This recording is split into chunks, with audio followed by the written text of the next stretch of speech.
अंजलि पुष्पांजलि अंजलि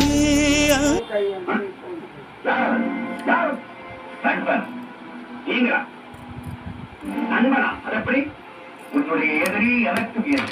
அதனால நாம் 2 பேரும் நண்பர்கள். எதிரின்னா அமைதியை காப்பாத்துறீங்க, என்னைய திருப்பி சுட்டீங்க. ஐடியா பாய், உனக்கு ஒரு கதை தெரியும்.